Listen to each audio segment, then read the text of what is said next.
2006 में मैंने 10वीं पूरी की। 21 मार्च को मेरी परीक्षा खत्म हुई थी और 24 मार्च को मेरे पापा की डेथ हो गई। हमारी छोटी सी बाइसिकल रिपेयरिंग की दुकान है।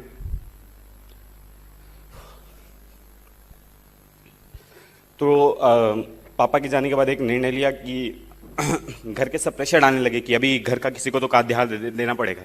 तो मैंने डिसीजन ले लिया, यार अभी पढ़ाई छोड़ देंगे, क्या करना है, 10वीं कर ही ली थी। सो एक डिसीजन लिया कि अभी पापा के धंधे को वापस रिवाइव करेंगे, पूरी तरह से डेडिकेटेड काम करेंगे और पढ़ाई छोड़ने का पूरा मन बना के मैं धंधे में आ गया। उसके बाद फिर रिजल्ट आया 10th का, तब मैं अपने स्कूल में टॉपर था। घर पे आया, सब रो रहे थे। अभी बहुत अजीब लग रहा है। मैं कल इतने इंटरव्यूज दिए, मैं कभी नहीं रोया। पता नहीं, चाणक्य मंडल का स्टेज है, अपने परिवार जैसा है, इसलिए रोना आ रहा है। हाँ, तो मैं घर पे आया, मम्मी से बातचीत हो रही थी। फिर मम्मी ने तभी मेरे को पहले ही बोल दिया कि हम लोग सब काम करने वाले हैं, तू पढ़ाई कर। तो 11th और 12th ये दो मेरी ज़िंदगी के अभी तक सबसे कठिन वर्ष रहे। मेरा उस समय शेड्यूल ऐसा था, मैं सुबह 7 बजे 6 बजे उठता था, निकलता था 7 बजे कॉलेज, 1 बजे वहाँ से 2 बजे से रात को 10 बजे तक मैं ट्यूशन्स पढ़ाता था। मेरी बहन स्कूल में पढ़ाती थी, ट्यूशन्स पढ़ाती थी। मेरे को 1 मिनट सेटल होने देंगे? या प्लीज। ओके।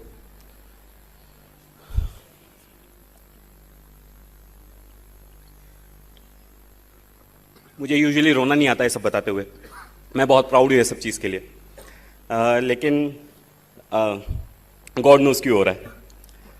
ओके, सो मैंने फिर मैं सुबह 7 बजे से 1 बजे तक कॉलेज में रहता था, आता था 2 बजे से रात को 10 बजे तक ट्यूशन पढ़ाता था। 10 बजे रात को दुकान पे जाके हिसाब किताब करके दुकान बंद करके वापस घर पे आते थे। फिर रात को पढ़ाई, वही 12-1 बजे तक सोना, जैसा अभी शेड्यूल है वैसे तभी भी था। तो मेरी मम्मी उस समय दुकान चलाती थी। मेरी बड़ी बहन है मुझसे एक, वो स्कूल में पढ़ाती थी, ट्यूशन्स पढ़ाती थी। तो मेरा 11th-12th जो है पूरा इसी तरह से गया हुआ है। तो मुझे अभी मैं एक प्रसंग बताना चाहता हूँ। मैं 10th स्टैंडर्ड का रिजल्ट लगा था और मुझे एडमिशन लेने के लिए वो अभी डोनेशन लगता है ना, तो 10,000 रुपये, हमारे यहाँ एक ही कॉलेज है अच्छा जहाँ पे पढ़ाया जा सकता है।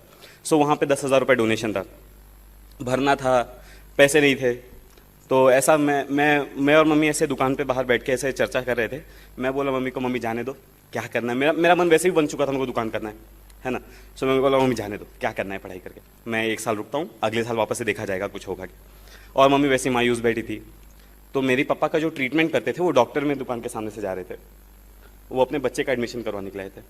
और वो मुझे देख के रुके, वहाँ पे रुके, उन्हें पूछा क्या चल रहा है। तो मैंने पूरा बताया कि सर ऐसा ऐसा है, मैंने सोचा है मैं पढ़ाई नहीं करूँगा, है ना। तो उन्होंने अपनी जेब से तुरंत 10,000 रुपये निकाल के दिया, बोला ये लो, जाओ एडमिशन करवा के आओ। सेकेंड लिस्ट लगने को आधा घंटा बाकी था, तब मैं वहाँ पहुँचा, है ना। और बहुत रिक्वेस्ट की, लिस्ट बन चुकी थी सेकेंड लिस्ट, है ना। बहुत रिक्वेस्ट की, ऐसा करके मेरा 11th-12th का एडमिशन हुआ। एडमिशन तो हो गया, 600 रुपये महीना फीस है, क्या किया जाए। तो मैं जब पहले एडमिशन लिया तो मेरे दिमाग में बहुत चीज़ क्लियर थी, मैं पैसे भरने वाला नहीं हूँ, है ना। मैं बोला मैं जी तोड़ पढ़ाई करूँगा, मैं अच्छा मार्क्स लेके आऊँगा और मैं बाद में हमारे जो प्रिंसिपल हैं उनको मैं रिक्वेस्ट करूँगा कि मेरी फ़ीस माफ़ कर दी जाए। पहले ही महीने में मैं क्लास में, अभी भी जो लोग जानते हैं मेरी आवाज़ थोड़ी अच्छी है, मैं एक भी क्वेश्चन पूछ लो तो सब थोड़ी आवाज़ मजबूत लगती है ना। तो सारे टीचर्स इम्प्रेस हो गए और सबको पता चल गया था कि मेरे घर पे ऐसी सिचुएशन है। 2 साल की पूरी फीस मेरे टीचर्स ने भरी है, मैंने 1 रुपया फ़ी भरा नहीं है 11th-12th। इसके बाद 12th का CET वगैरह दिया, ये सब के मैंने 1 रुपया मेरी पढ़ाई पे आज तक खर्चा किया नहीं है। मेरी मम्मी ने किया है, ऑफकोर्स बहुत कम किया है कंपेरेटिवली। मेरे को सबका, मेरे फॉर्म्स का पैसा कोई भर देता था, मेरे बुक्स का पैसा कोई दे देता था, ऐसा हुआ है। CET दी, CET में 180 मार्क्स आए 200 में से।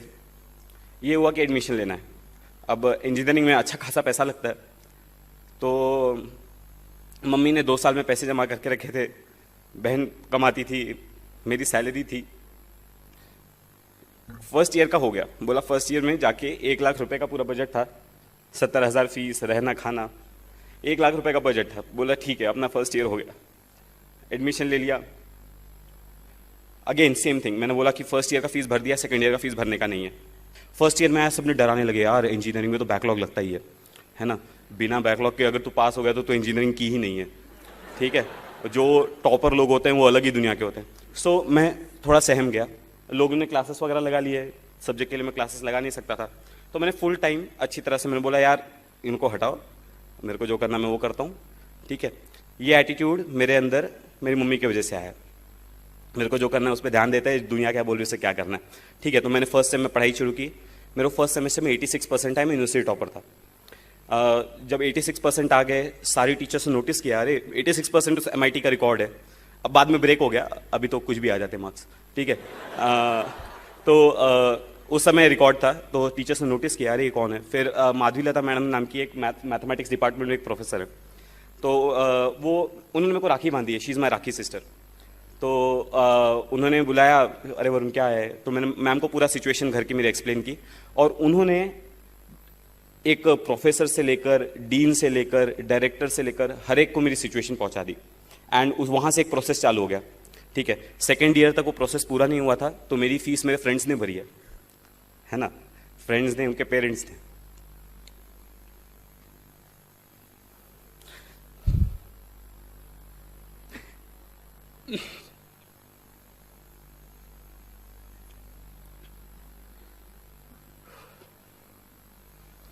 मेरा एक फ्रेंड शायद यहीं बैठा है, भी आया है, मैसेज आया था।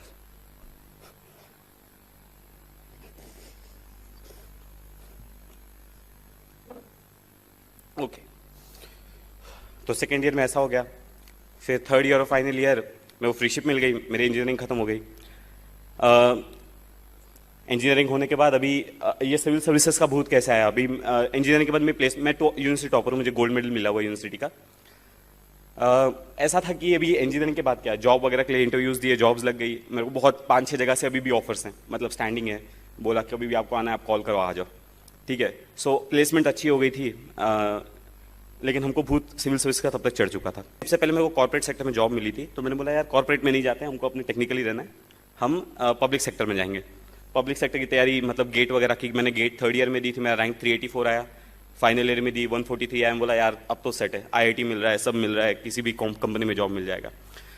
ये PSU का जॉब मिल गया, तब मैं कुछ लोगों से मिलने गया, है ना, ऐसे ही चर्चा करते करते, तो उन्होंने बोला यार तू टेक्निकली इतना अच्छा है ना, you are so good, you are so bright, why don't you give IES, engineering services.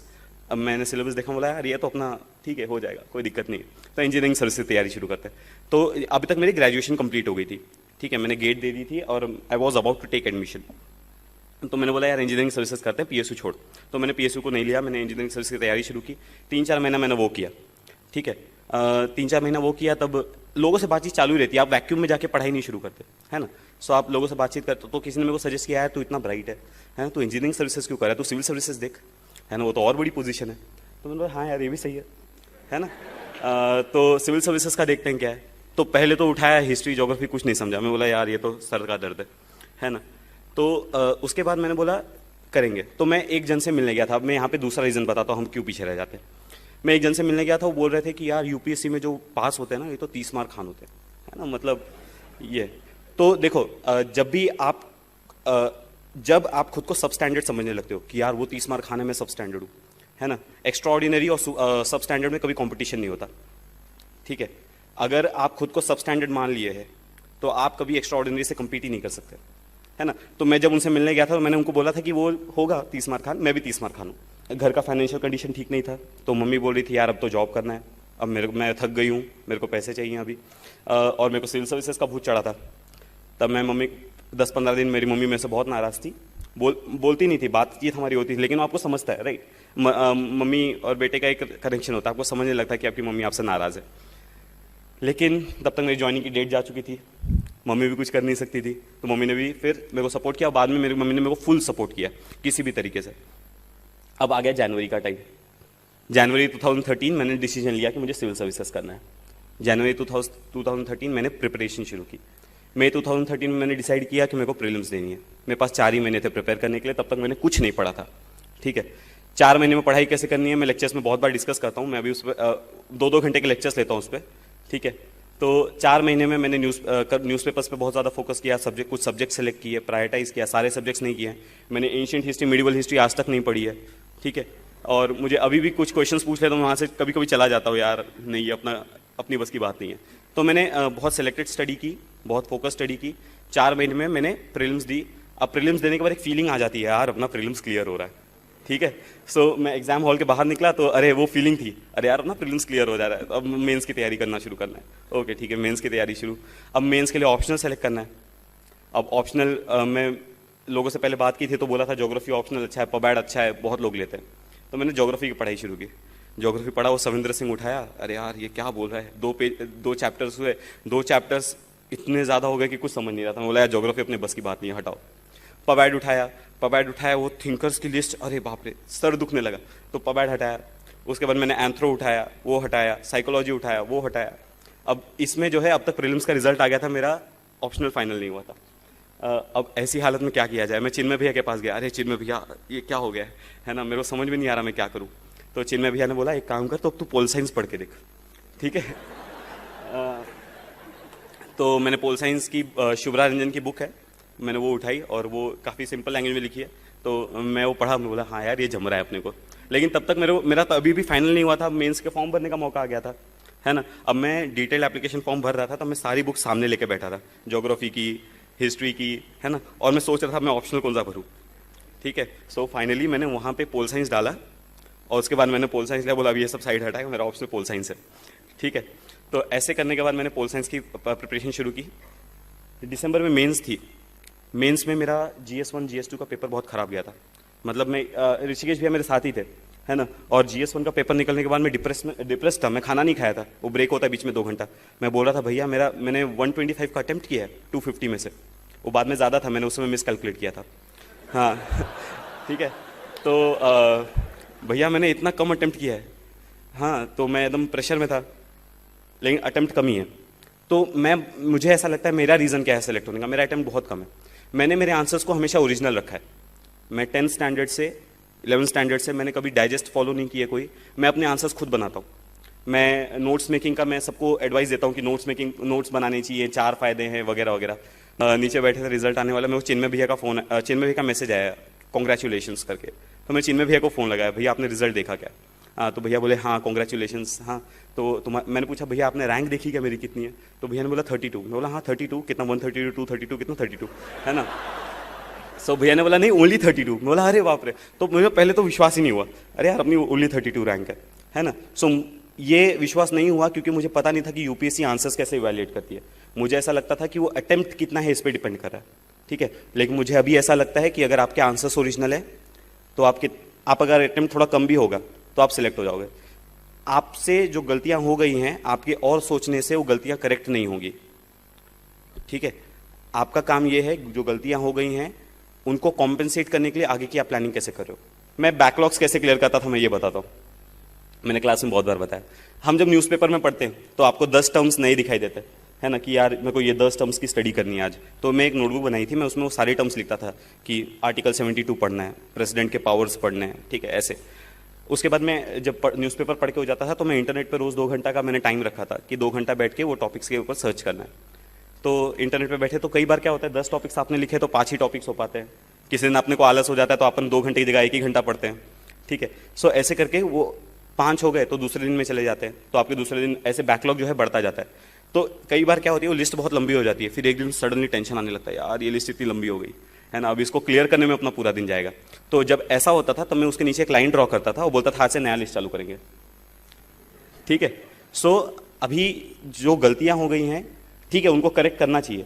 Newspapers के केस में काम करता है क्योंकि न्यूज़पेपर में चीज़ें रिपीट होती है ना। आपने जो 1 महीने पहले पढ़ा था अगर वो इंपॉर्टेंट होगा तो उसको कोई ना कोई फॉलोअप करेगा, ठीक है। तो आपको फ्यूचर में वो चीज़ दिखेगी, आप फ्यूचर में उसको वापस से इंटरनेट पर रेफर कर सकते हैं। तो मैंने न्यूज़पेपर के केस में ये बैकलॉग क्लियरेंस का केस चलता है, ठीक है। सो इस तरह से मैंने मेरी यूपीएससी की तैयारी की, मेंस क्लियर हो गए, ठीक है।